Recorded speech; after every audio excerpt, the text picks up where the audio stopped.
Hello students, mathematics की इस online classes में आपका स्वागत है। एक बार फिर से हम लोगों ने पहले चैप्टर के 1.1 एक्सरसाइज और 1.2 दोनों को ही हमने कंप्लीट कर दिया था। आज मैं आपको 1.3 से रिलेटेड जितनी भी थियोरेटिकल पार्ट है वो सारा बताने वाला हूँ। और उससे पहले हम लोग 1.2 के कुछ महत्वपूर्ण एग्जाम्पल, सारे नहीं लेकिन कुछ महत्वपूर्ण एग्जाम्पल्स भी मैं आपको बताने जा रहा हूँ। तो आप काफ़ी अच्छे से पढ़ाई कर रहे होंगे, उम्मीद कर रहे हैं कि आप कंटिन्यू स्टडी को अपने कंटिन्यू बनाए हुए हो, बरकरार रखे हुए हो, और जिस दिन जो चैप्टर आपको करवाया जाता है आप उसी दिन उसको कंप्लीट कर लेते हो। अगर आप ऐसा करते हो तो आप में एक अच्छे स्टूडेंट्स के सारे गुण हैं और आप हमेशा सफल होते रहेंगे, कभी भी आप लोग पिछड़ेंगे नहीं।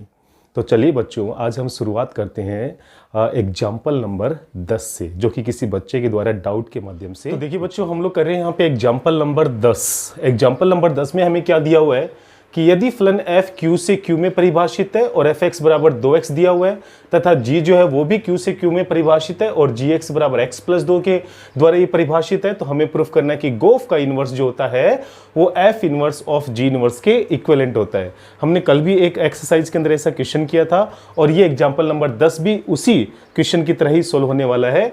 यानी हमें गोफ इनवर्स कैसे निकालेंगे, पहले हम गोफ फंक्शन निकालेंगे और उसका मैं निकालने वाला हूं यहाँ पे इनवर्स। उस क्वेश्चन के अंदर हमने क्रमित युग्मों के रूप में गोफ इनवर्स निकाला था, लेकिन यहाँ पर हमें ऐसा नहीं करना है। हमें गोफ फलन निकालने के बाद में हमें उसका प्रतिलोम फलन निकालना है, जिसको गोफ इनवर्स बोलेंगे। उसके बाद में फलन f और g के प्रतिलोम फलन निकालने के बाद हम यहाँ पे f inverse of g inverse वाला ये संयोजन प्राप्त करेंगे और ये सिद्ध कर देंगे कि दोनों पक्ष जो है आपस में बराबर होंगे। तो देखिए बच्चों, हम लोग सबसे पहले इसका सॉल्यूशन किस प्रकार से कर रहे हैं। हम सबसे पहले निकाल रहे हैं यहाँ पे गोफ फंक्शन। क्या निकालेंगे हम लोग यहाँ पे? गोफ एक्स। तो देखिए गोफ एक्स निकालने का तरीका बिल्कुल सिंपल है। ये हो जाएगा यहाँ पे g ऑफ एफ एक्स। क्या हो जाएगा यहाँ पे? g of F x. उसके बाद में g ऑफ एफ एक्स, और एफ एक्स किस तरह से परिभाषित किया हुआ है यहाँ पे? 2x की तरह। और जब 2x का g फलन निकालेंगे तो वेरी सिंपल, ये आ जाएगा यहाँ पे 2x प्लस 2। तो यहाँ पर गोफ एक्स जो है कुछ ही चरणों के बाद में हमें प्राप्त हो जाता है 2x प्लस 2 के रूप में। अब अगर हमें इसी में गोफ इनवर्स निकालना है तो जिस तरह से हम लोग एफ एक्स बराबर वाई लेते हुए एफ इनवर्स निकालते हैं, इसी प्रकार से गोफ एक्स के बराबर भी हम लोग क्या लेके चलेंगे? वाई लेके चलेंगे। और अब हम यहाँ से इसका इनवर्स निकालेंगे, तो यानी मुझे यहाँ से एक्स का मान वाई के पदों में निकालना है। तो देखिए बच्चों, क्या आएगा यहाँ से? यह आ जाएगा 2x बराबर वाई माइनस 2। तो ये बन जाएगा यहाँ पे x बराबर वाई माइनस 2 बट्टे में 2, और हम इसको लिख सकते हैं गोफ इनवर्स y। क्या लिख सकते हैं हम इसको? गोफ इनवर्स y। और जैसे ही मैं y को x में कन्वर्ट करता हूँ तो आगे वाला जो पद है वो भी x के पदों में कन्वर्ट हो जाएगा। तो ये बन जाएगा x माइनस 2 बट्टे 2। तो यहाँ पे देखिए बच्चों, काफ़ी सिंपल और आसान तरीके से हमने यहाँ पे गोफ इनवर्स की कैलकुलेशन कर ली। अब देखिए बच्चों, सिंपल हमें यहाँ पे फलन f का प्रतिलोम और पहले g का प्रतिलोम निकालना है और उसके बाद में हम लोग ये संयोजन निकालेंगे। तो देखिए बच्चों, यहाँ पे f इनवर्स किस तरह से हम लोग कैलकुलेट करेंगे, f इनवर्स कैसे हम लोग ज्ञात करेंगे। तो f इनवर्स ज्ञात करने का तरीका सिंपल है। फलन fx जो हमें दिया हुआ है उसके इक्वल हम क्या लेके चलेंगे? y। तो यानी कि यहाँ पे 2x बराबर क्या आ जाएगा? y। तो यानी कि यहाँ पे x बराबर आ जाएगा y अपॉन में 2, और यहाँ पे x को हम लिखेंगे f इनवर्स y, और y को हम लोग यहाँ पे कन्वर्ट कर देंगे x के पदों में। तो ये बन जाएगा यहाँ पे x/2। तो इस प्रकार से यहाँ पर भी हम लोग फलन f का प्रतिलोम फलन f इनवर्स x बड़ी आसानी से ज्ञात कर सकते हैं। अब हम बढ़ते हैं आगे g इनवर्स की तरफ। तो देखिए बच्चों, यहाँ पर gx बराबर भी हमें क्या लेना पड़ेगा? y। और gx बराबर हमें दे रखा है यहाँ पे x प्लस 2, तो बराबर में हो जाएगा y। तो यहाँ से x की वैल्यू आने वाली है y माइनस 2, और मैं इसको लिखने वाला हूँ x को g इनवर्स y। अब मैं इसको कन्वर्ट कर दूंगा x के पदों में। तो देखिए बच्चों, यहाँ पर ये बन जाएगा x माइनस 2। तो इस प्रकार से हमने यहाँ पे फलन f और g दोनों के ही यहाँ पे प्रतिलोम फलन प्राप्त कर लिए। अब सिंपल मुझे यहाँ पर f inverse of g inverse का संयोजन निकालना है। तो देखिए बच्चों, क्या आएगा? f inverse of g inverse x। Solve करने का तरीका बिल्कुल वही होगा, f इनवर्स ऑफ के लगेगा बड़ा ब्रैकेट, यहाँ पर आएगा जी इनवर्स एक्स, तो यहाँ पर हो जाएगा F inverse of ji inverse. Ji inverse की जो वैल्यू है वो यहाँ पर x-2 है। अब मुझे x-2 का एफ इनवर्स निकालना है, तो एफ इनवर्स वाले फलन में x के स्थान पर हमें सिंपल x-2 रखना है और बट्टे में आ जाएगा 2, तो ये आ जाएगा यहाँ पे बच्चों F inverse of ji inverse x। तो आप यहाँ पे बड़ी आसानी से देख सकते हैं कि यहाँ पे गोफ इनवर्स जो है वो F inverse of ji inverse के इक्विवेलेंट आ गया। तो हमें जो पार्ट प्रूफ करना था वो बहुत ही आसानी से प्रूफ हो जाएगा। तो यहाँ पे क्या प्रूफ हो गया बच्चों कि गोफ का जो इनवर्स है वो बराबर हो गया F inverse of ji inverse के। बस इसमें से ज़्यादा कुछ नहीं करना, काफ़ी आसान इसकी कैलकुलेशन है। तो देखिए बच्चों यहाँ पे हमने 1.2 और उससे रिलेटेड जो महत्वपूर्ण एग्जाम्पल थे वो हमने कंप्लीट कर लिए हैं। एग्जाम्पल नंबर 10 महत्वपूर्ण एग्जाम्पल था, वो हमने कंप्लीट कर लिया। अब हम बढ़ते हैं 1.3 जो किसके ऊपर आधारित है, वो आधारित है यहाँ पे द्विआधारी संक्रिया। तो देखिए बच्चों द्विआधारी संक्रिया क्या होता है, ये लास्ट टॉपिक है पहले एक्सरसाइज का। द्विआधारी संक्रिया होता क्या है, संक्रिया का मतलब क्या होता है। संक्रिया जैसे आज तक आप लोगों ने कौन कौन सी संक्रियाओं के बारे में ज़्यादातर पढ़ा है, आप लोगों ने पढ़ा है यहाँ पे योग संक्रिया, गुणनफल संक्रिया, व्यवकलन संक्रिया, भाग संक्रिया, एलसीएम लेना, एचसीएफ लेना, ग्रेटर देन, लेस देन, ये सारी की सारी संक्रियां ही कहलाती हैं। तो देखिए बच्चों यहाँ पे इन सभी संक्रियाओं को, यहाँ पे आपको पता है योग को हम प्लस से व्यक्त करते हैं, व्यवकलन को हम माइनस से व्यक्त करते हैं, गुणनफल को हम लोग क्रॉस से व्यक्त करते हैं। तो इन सब के कुछ प्रतीक दिए हुए हैं। तो यहाँ पे जो द्विआधारी संक्रिया है इसको देखिए बच्चों किससे प्रदर्शित किया जाता है, स्टार से। किससे प्रदर्शित किया जाता है, स्टार से।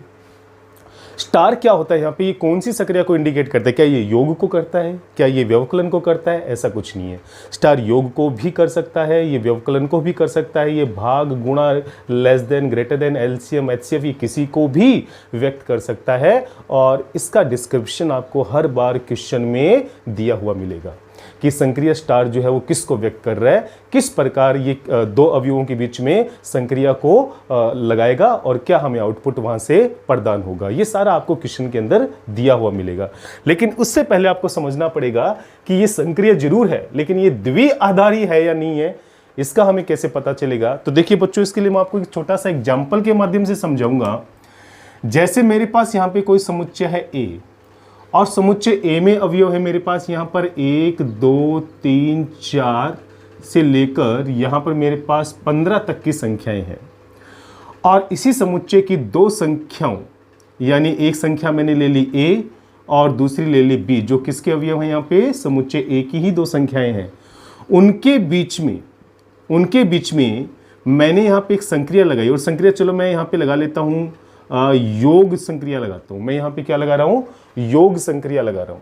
तो देखिए बच्चों यहां पर ए स्टार बी, मैंने यहां पे स्टार को डिफाइन कर दिया। स्टार जो है वो इस बार कौन सी संक्रिया को व्यक्त कर रहे हैं, यहां पे योग संक्रिया को व्यक्त कर रहा है।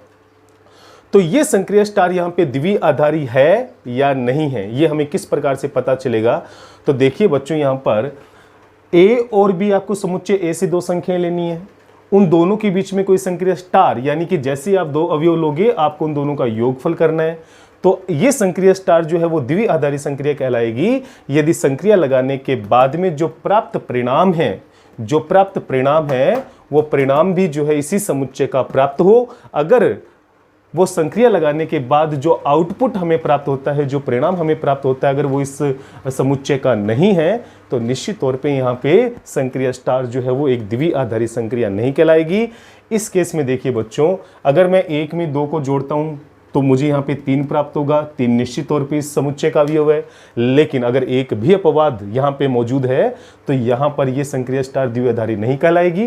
तो ऐसा यहाँ पे अपवाद आपको जरूर मिलेगा। अगर आपने यहाँ पे 10 और 15 दो अवयव ले लिए, अगर आपने यहाँ पे 10 और 15 दो अवयव ले लिए और 10 में जैसे आप 15 को जोड़ोगे तो आपको मिलने वाला यहाँ पे 25, लेकिन 25 यानी 25 जो है वो इस समुच्चय ए का अवयव नहीं है। तो यहाँ पे संक्रिया स्टार जो योग संक्रिया के माध्यम से प्रदर्शित की गई है, यहाँ पर ये द्विआधारी संक्रिया नहीं कहलाएगी। इसी के अंदर अगर मैं आपको यहाँ पे दो अवयव ए और बी के बीच में अगर संक्रिया स्टार इस प्रकार से परिभाषित हो, HCF of A and B, किस तरह से परिभाषित हो, HCF of A and B, यानी आपको दोनों संख्याओं का क्या लेना पड़ेगा, HCF लेना है। तो देखो बच्चों यहां पे आप कोई भी दो संख्या इस समुच्चय से जब लेते हो, कोई भी दो संख्या, चाहे आप 2 स्टार 4 ही क्यों ना ले लो, तो 2 स्टार 4 से हमें क्या करना होगा, दोनों का मुझे HCF निकालना है, तो मैं से निकालना है। तो 2 और 4 का मैं से क्या होता है, यहाँ पे 2 होता है। इसी प्रकार अगर आप यहाँ पे 10 और 15 का अगर आप लोग यहाँ पे संक्रिया के अंदर 10 और 15 दो संख्याएं लेते हो, तो इस बार आपको संक्रिया के अनुसार आपको इन दोनों का HCF निकालना है। तो 10 और 15 का जो HCF है वो यहाँ पर क्या होने वाला है, 5। और आप यहाँ पे देख पा रहे होंगे जो प्राप्त परिणाम है वो इसी समुच्चय का हमें वापस मिल रहा है। तो यहाँ पर और भी आप देख सकते हो, जैसे 4 और 7 की अगर बात करें तो 4 और 7 का HCF 1 होता है, और 1 जो है वो भी इसी समुच्चय A का अवयव है। और ये केवल इन्हीं 3 संख्याओं के ऊपर नहीं, बल्कि आप ऐसे कितने भी पेयर यहाँ पे क्यों ना ले लो, जैसे आप यहाँ पे संक्रिया स्टार अप्लाई करोगे, अर्थात दोनों ही पदों का अगर आप HCF निकालोगे, तो जो प्राप्त परिणाम है वो इसी समुच्चय का आपको प्राप्त होगा। तो इस केस में जो संक्रिया स्टार परिभाषित है वो तो द्विवीय आधारी संक्रिया कहलाएगी, और इस केस में जो संक्रिया स्टार परिभाषित है वो द्विवीय आधारी संक्रिया नहीं कहलाएगी। तो क्वेश्चन कई बार ऐसे ही पूछ लिया जाता है, एक संक्रिया स्टार आपको परिभाषित करके दे देगा, चाहे वो ऐसे हो या फिर इस प्रकार से हो या किसी भी प्रकार से क्यों ना हो, और आपसे पूछा जाएगा कि यहाँ पे संक्रिया स्टार द्विवीय आधारी संक्रिया है या नहीं है। तो आपको सिंपल वहां पर वो अपवाद ढूंढना है, जो अपवाद जिससे प्राप्त परिणाम जो है वो समुच्चय से बाहर चला जाए। अगर ऐसा कोई भी अपवाद विद्यमान नहीं है तो निश्चित तौर पे वो संक्रिया स्टार जो है द्विवीय आधारी संक्रिया। तो देखिए बच्चों यहाँ पे द्विवीय आधारी संक्रिया की परिभाषा हम किस प्रकार से तय करेंगे कि यदि A और B किसी समुच्चय A के अवयव हैं, तथा यदि A स्टार B से A स्टार B, यानी कि जब दोनों ही अवयवों के बीच में मैं संक्रिया स्टार अप्लाई कर देता हूं तो यह प्राप्त परिणाम को भी दर्शाएगा, यह भी वापस समुच्चय A का अवयव हो, तो यहां पे संक्रिया स्टार जो है वो द्विवीय आधारी संक्रिया कहलाती है। फिर से समझिए बच्चों, यदि A और B आपने किसी समुच्चय के दो अवयव लिए, उन दोनों अवयवों के बीच में आपने कोई संक्रिया स्टार लगाई, तो जो प्राप्त परिणाम है यानी A स्टार B से जो प्राप्त परिणाम है अगर वो भी समुच्चय A का ही अवयव होता है, तो यहाँ पे संक्रिया स्टार जो है वो एक द्विवीय आधारी संक्रिया कहलाती है। तो यहाँ पे ये इसकी बेसिक परिभाषा है जो आपको व्यवस्थित तौर पे PDF के माध्यम से दे दी जाएगी। तो यहाँ पे संक्रिया स्टार जो है वो द्विवीय आधारी संक्रिया कब होगी और कब नहीं होगी इसके बारे में मैं आपको बता चुका हूँ। अब हम पढ़ेंगे द्विवीय आधारी संक्रिया के कुछ गुणधर्म, जिसमें 4 गुणधर्म सबसे महत्वपूर्ण है।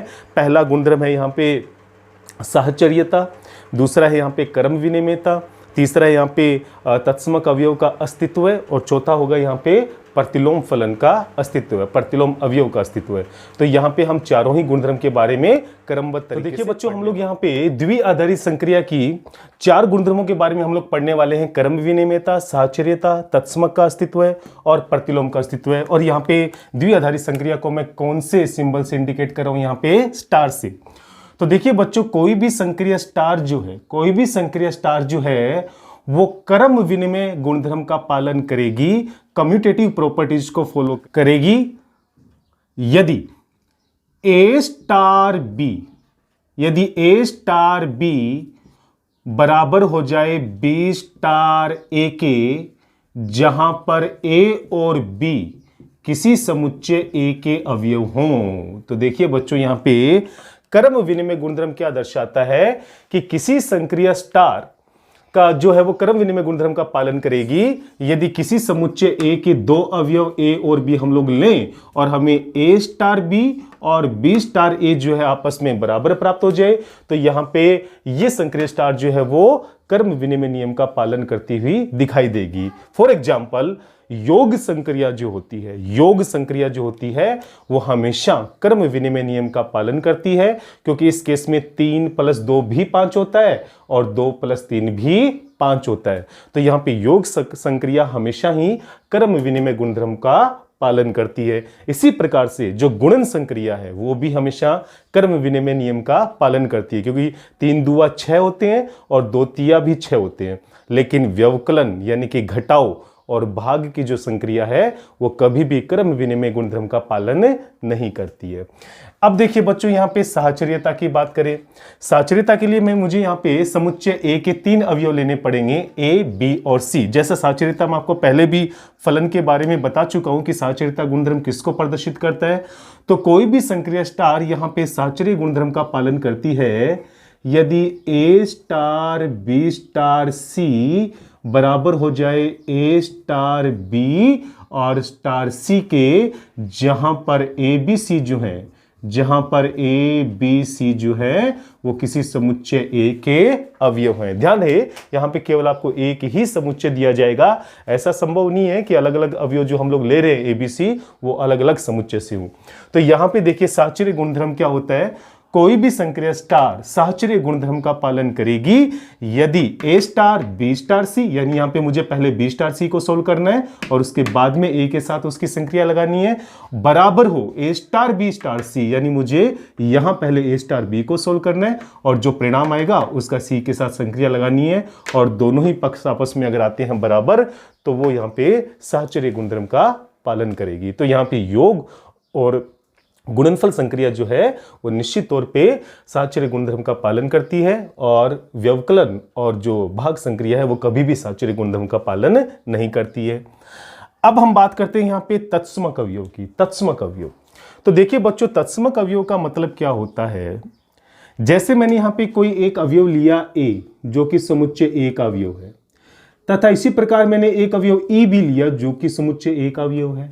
कहने का मतलब यहां पर ए और ई ये दोनों ही जो है वो समुच्चय ए के अवयव हैं, लेकिन इस अवयव ई की एक खासियत है। क्या खासियत है इसकी, कि जब इसकी संक्रिया अवयव ए के साथ करवाई जाती है, जब इसकी संक्रिया अवयव ए के साथ करवाई जाती है, चाहे पहले हो चाहे बाद में हो, तो वापस हमें वही अवयव प्राप्त होता है।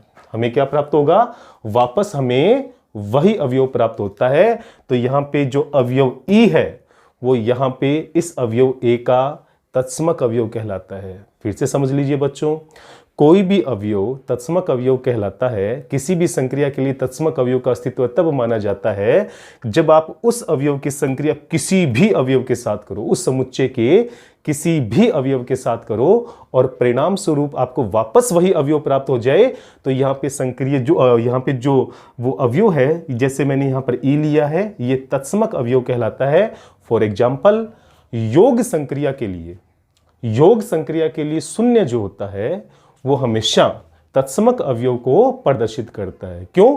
क्योंकि आप किसी भी संख्या में जीरो को जोड़ो, किसी भी संख्या में आप जीरो को जोड़ोगे आपको वापस वही संख्या प्राप्त होगी। और गुणन संक्रिया के लिए जो वन होता है वो तत्समक अवयव का काम करता है, क्योंकि किसी भी संख्या को आप 1 से गुणा करोगे तो आपको वही संख्या वापस प्राप्त हो जाएगी।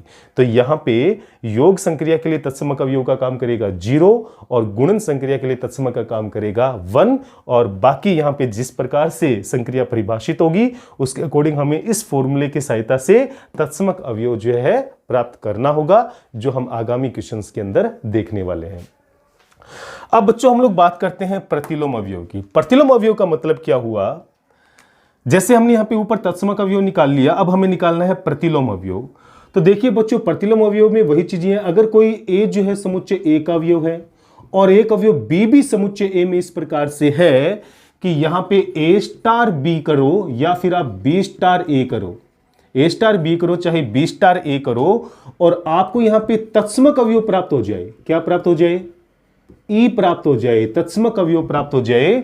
तो यहां पे ये जो बी है, यहां पे जो ये अवयव बी है वो अवयव ए का जो है वो प्रतिलोम अवयव कहलाता है। प्रतिलोम अवयव किसे कहेंगे?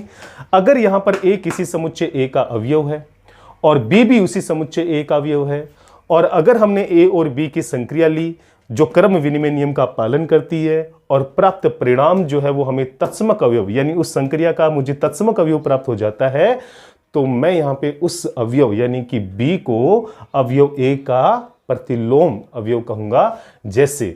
जैसे योग संक्रिया के लिए हमने अभी बताया था कि जो तत्समक अवयव होता है वो शून्य होता है, तो उसका प्रतिलोम अवयव जो है वो आपको अलग अलग संख्याओं के लिए अलग अलग मिलेगा। जैसे 5 में क्या जोड़ें कि मुझे यहाँ पे तत्समक अवयव 0 मिले, 6 में क्या जोड़ें कि मुझे तत्समक अवयव 0 मिले, -6 में क्या जोड़ें कि मुझे तत्समक अवयव 0 मिले। तो देखिए बच्चों यहाँ पर आपको अच्छे से पता है 5 के लिए जो प्रतिलोम अवयव होगा वो -5 होगा, 6 के लिए -6 होगा, -6 के लिए प्लस का 6 होगा। इस प्रकार से यहाँ पे -5, -6 और 6 जो है वो यहाँ पे 5, 6 और -6 के प्रतिलोम अवयव कहलाते हैं, जहां पर 0 क्या है, योग संक्रिया के लिए। 0 क्या होता है, योग संक्रिया के लिए तत्समक अवयव होता है। अगर मैंने यहाँ पे योग संक्रिया की जगह गुणन संक्रिया लिया होता तो 5 को मैं किससे गुणा करूं कि मुझे गुणन संक्रिया का तत्समक अवयव यानी कि 1 प्राप्त हो। 6 को मैं किससे गुणा करूं कि मुझे यहां पर योग गुणन संक्रिया का जो तत्समक अवयव है वो 1 प्राप्त हो। -7 को मैं किससे गुणा करूं कि मुझे इसका तत्समक अवयव 1 प्राप्त हो। तो इस केस में देखिए आप 5 को किससे गुणा करेंगे, 1/5 से, इसको करना होगा 1/6 से और इसको -1/7 से गुणा करने पर आपको यहाँ पे तत्समक अवयव प्राप्त हो जाएगा। तो 5 का, 6 का और -7 का जो प्रतिलोम अवयव है वो इस प्रकार से इंडिकेट होगा। तो ध्यान है बच्चों, यहां पर जो महत्वपूर्ण बात है ध्यान रखने वाली महत्वपूर्ण बात यह है कि जब भी आपसे प्रतिलोम अवयव पूछा जाए उससे पहले आपको तत्समक अवयव जरूर निकालना पड़ेगा, क्योंकि इस फॉर्मूले के इक्वल्स टू में आपको ई यानी कि तत्समक अवयव रखना पड़ेगा। एक नंबर बात। दूसरी बात, तत्समक अवयव हमेशा यूनिक होता है, अद्वितीय होता है। ये संख्याओं के अनुसार बदलता नहीं है, ये यूनिक होता है, ये अद्वितीय ही रहेगा। जैसे योग संक्रिया के लिए शून्य जो होता है वो तत्समक अवयव होता है, तो केवल शून्य ही होगा जो तत्समक अवयव कहलाएगा, कोई दूसरा अवयव तत्समक अवयव नहीं हो सकता, क्योंकि आप शून्य को फिर किसी भी संख्या में जोड़ दो, चाहे संख्या बदलती जाए, लेकिन शून्य में कोई भी परिवर्तन नहीं होगा। इसलिए तत्समक अवयव हमेशा अद्वितीय होगा। लेकिन जब बात प्रतिलोम अवयव की आएगी तो वो संख्याओं के अनुसार बदलता जाएगा, ये अद्वितीय नहीं होता है। जैसा आपने इस एग्जाम्पल में देखा है, 5 का प्रतिलोम -5 होता है, 6 का प्रतिलोम -6 होता है, -6 का प्रतिलोम +6 होता है। तो ये तो संख्याओं के अनुसार इनका प्रतिलोम बदलता जा रहा है, लेकिन तत्समक अवयव हमेशा यूनिक होता है, वो कभी भी नहीं बदलता है। तो यहां पर ये है बच्चों चारों संक्रियाएं, द्विआधारी संक्रियाएं। अगर आप ये चारों संक्रियाओं को बहुत अच्छे से समझ लेते हो तो आगे वाली जो एक्सरसाइज है 1.3 उसके ऊपर आपकी निश्चित तौर पे पकड़ बन जाएगी और कोई भी आपको नहीं रोक पाएगा उसके सारे क्वेश्चंस को सोल्व। तो देखिए बच्चों, यहाँ पे द्विआधारी संक्रिया की परिभाषा और उसके 4 गुणधर्म पढ़ने के बाद हम लोग यहाँ पे एक्सरसाइज के ऊपर आ रहे हैं और मैं इसका पहला क्वेश्चन करने जा रहा हूँ। पहले क्वेश्चन में केवल आपको यही जांच करना है कि यहाँ पे जो संक्रिया स्टार आपको 5 क्वेश्चंस में जो जिस तरह से परिभाषित करके दे रखी है और उन सभी के सामने उनका एक समुच्चय भी दिया हुआ है कि कौन से समुच्चय में परिभाषित है। जैसे यहाँ n में, n में, n में, q में और r में। तो हमें यहाँ पे जांच करनी है कि यहाँ पे जो संक्रिया स्टार है वो एक द्विआधारी संक्रिया है या नहीं है। तो जैसा कि मैंने आपको परिभाषा में बताया था कि कोई भी संक्रिया स्टार द्विआधारी कहलाएगी यदि उन दोनों अवयव हम जिस समुच्चय से लेते हैं और जिसमें वो संक्रिया हम लोग अप्लाई करते हैं और प्राप्त परिणाम जो है वो भी उसी समुच्चय का अगर हमें प्राप्त हो जाए तो वहां संक्रिया स्टार जो है वो द्विआधारी संक्रिया कहलाती है। तो देखिए बच्चों, यहाँ पे लिखने का तरीका इसका ज्यादा हार्ड नहीं है, केवल समझने का ही यहाँ पे ये क्वेश्चन है। यहाँ पे देखिए आपको समुच्चय n का मतलब होता है प्राकृत संख्याओं का समुच्चय।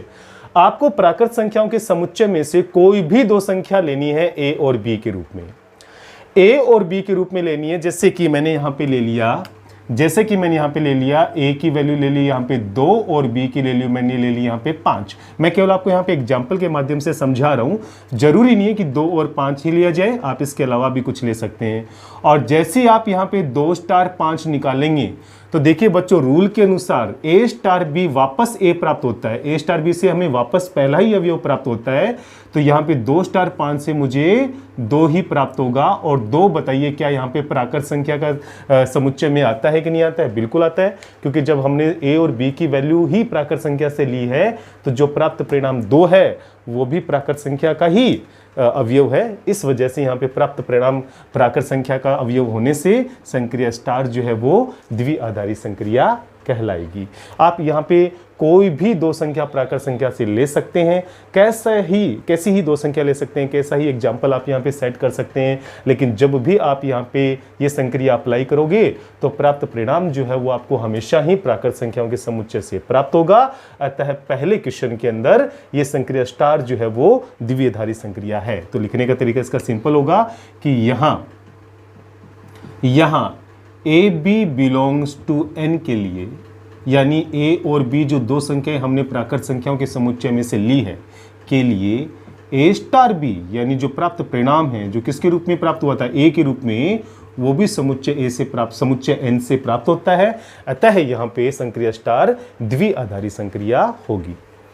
अगले पार्ट में देखिए बच्चों, ए स्टार बी इस बार किस प्रकार से परिभाषित है। जिन दो अवयवों के बीच में संक्रिया स्टार लगानी है, हमें उन दोनों को जोड़कर उसमें से 3 घटाना है। हमें उन दोनों को जोड़कर उसमें से 3 घटाना है और उसके बाद जो प्राप्त परिणाम है वो वापस प्राकृत संख्याओं के समुच्चय में ही प्राप्त होना चाहिए।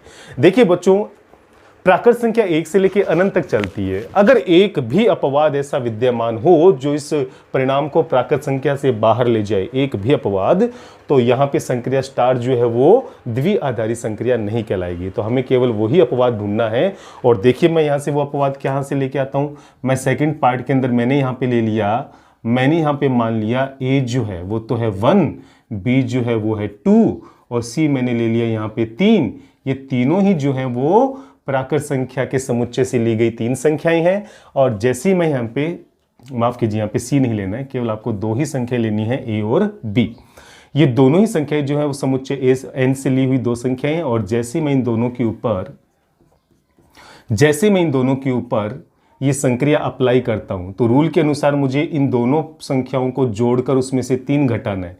तो देखिए यहाँ पे मुझे क्या प्राप्त होगा, 1 + 2, दोनों को जोड़ा, 3 घटाया, तो परिणाम स्वरूप मुझे प्राप्त होता है 0। और आप सब जानते हैं कि 0 जो है वो प्राकृत संख्या के समुच्चय में नहीं आता है प्राकृत संख्या के समुच्चय में।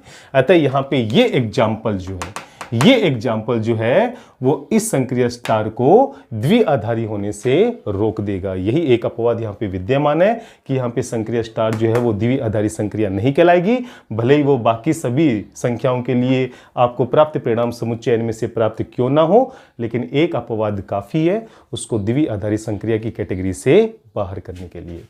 आगे देखिए बच्चों, यहाँ पे ए स्टार बी किस तरह से परिभाषित है, a + 3b, यानी कि जो आप b संख्या लोगे उसको 3 से गुणा करके आपको a में जोड़ना है और आपको प्राप्त परिणाम जो है वो प्राकृत संख्या का ही प्राप्त होना चाहिए। तो देखिए बच्चों, आप खुद भी यहाँ पे जांच कर सकते हैं। आप a और b के रूप में कोई भी 2 संख्याएं प्राकृत संख्या के समुच्चय से आप ले लीजिए। आप यहाँ पे a + 3b के फॉर्मूले में वो संख्याएं यहाँ पे लगा दीजिए, अप्लाई कीजिए। उसके बाद में आप देखिए कि जो प्राप्त परिणाम है वो आपको प्राकृत संख्या से ही प्राप्त होगा।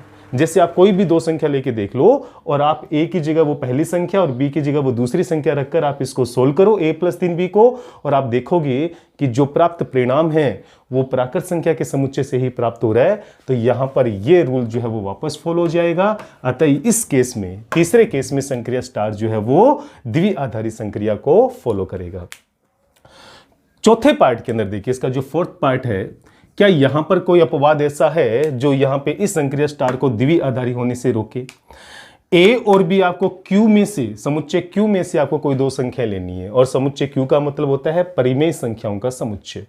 तो देखिए यहां पर मैंने यहां पर 2 संख्याएं ए जैसे ले लिया मैंने 5 और बी मैंने ले लिया 0 और 5 दोनों ही जो है वो परिमेय संख्याओं के समुच्चय की 2 संख्याएं हैं।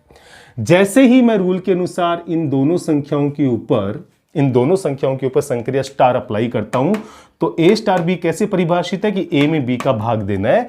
तो मुझे यहां पे 5 स्टार 0 से क्या प्राप्त होगा कि मुझे 5 में 0 का भाग देना है। और जब मैं 5 में 0 का भाग देता हूं तो वो मुझे परिमेय संख्याओं के समुच्चय में से प्राप्त नहीं होता है। इसका परिणाम क्यों? क्योंकि परिमेय संख्या की परिभाषा ही ये कहती है कि जो संख्या p/q के रूप में लिखी जाए जहां q is not equals to 0, q जो है वो 0 नहीं होना चाहिए, तो वो p/q वाली संख्या परिमेय संख्या कहलाती है। लेकिन यहां पर 5 और 0 खुद तो परिमेय संख्या के समुच्चय की 2 संख्याएं हैं, परंतु जब प्राप्त परिणाम संक्रिया के अनुसार मैं 5/0 लेता हूं तो ये परिमेय संख्याओं के अवयव का हिस्सा नहीं है। इस वजह से यहाँ पे ये अपवाद जो है वो संक्रिया स्टार को परिमेय द्विआधारी संक्रिया की कैटेगरी में जाने से रोक लेगा। अब देखिए बच्चों, यहाँ पे लास्ट a स्टार b बराबर a - b की अगर हम लोग बात करें, आपको सिंपल यहाँ पे क्या करना है, समुच्चय यहाँ पे दे रखा है r यानी कि वास्तविक संख्याओं का समुच्चय। यानी आपको कोई भी दो संख्याएं ए और बी जो है वो कोई भी दो वास्तविक संख्याओं के समुच्चय में से उठानी है, कोई भी दो वास्तविक संख्या लेनी है और उसके बाद में उन दोनों पे किस तरह से संक्रिया अप्लाई करोगे, दोनों का आप लोग अंतर लोगे, यानी आप a माइनस बी निकालोगे। और आपको अच्छे से पता है कोई भी दो वास्तविक संख्याओं का जो अंतर होता है और जो प्राप्त परिणाम होता है वो भी वास्तविक संख्या ही होती है, यानी वो जो प्राप्त परिणाम है वो वास्तविक संख्याओं के समुच्चय में से ही प्राप्त होगी। आप कोई भी दो वास्तविक संख्या को लो, उनको आपस में घटाओ, जो प्राप्त परिणाम है उसको चेक करो, क्या वो कभी काल्पनिक हो सकता है? Is it possible? बिल्कुल भी संभव नहीं है। आप हमेशा देखेंगे कि दो वास्तविक संख्याओं का जब हम अंतर लेंगे तो प्राप्त परिणाम हमेशा वास्तविक संख्याओं के समुच्चय में प्राप्त होगा। तो आपको यहाँ पे केवल n के स्थान पे यहाँ पे r करना है और इस प्रकार से हम लोग यहाँ पे क्वेश्चन नंबर 5 को भी द्वि आधारित संक्रिया की कैटेगरी में डाल देंगे। तो यहाँ पे हमने पहले क्वेश्चन के जो 5 पार्ट दिए गए थे जिसमें हमें केवल ये जांच करना था कि कौन सी संक्रिया स्टार द्वि आधारी है और कौन सी नहीं है, कौन सी है और कौन सी नहीं है, वो मैंने आपको रीजन वाइज यहाँ पे बता दी है। और इसके जो व्यवस्थित क्वेश्चन है वो आपको PDF के माध्यम से उपलब्ध करवा दिए जाएंगे। तो आज की क्लास में बच्चों हमने क्या पढ़ा है? हमने द्वि आधारी संक्रिया की परिभाषा पढ़ी है, हमने इसके 4 गुणधर्म पढ़े हैं, सवाल किस प्रकार से बन सकता है इस एक्सरसाइज में। आपको यहाँ पे एक संक्रिया स्टार परिभाषित करके दे दी जाएगी और आपसे पहले ये पूछा जा सकता है कि क्या यहाँ पे संक्रिया स्टार द्वि आधारी है या नहीं है।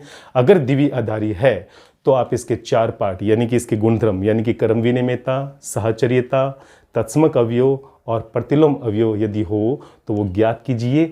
इस प्रकार से एक बड़ा क्वेश्चन बनाया जा सकता है। अगर आपने आज वाली थ्योरी बड़े ध्यान से और समझ के पढ़ी है तो आपको आगे आने वाले क्वेश्चंस में किसी भी प्रकार की प्रॉब्लम या कठिनाई महसूस नहीं होगी। तो आप इसी प्रकार से लगन और मेहनत के साथ लगे रहिए। जय हिंद, जय भारत।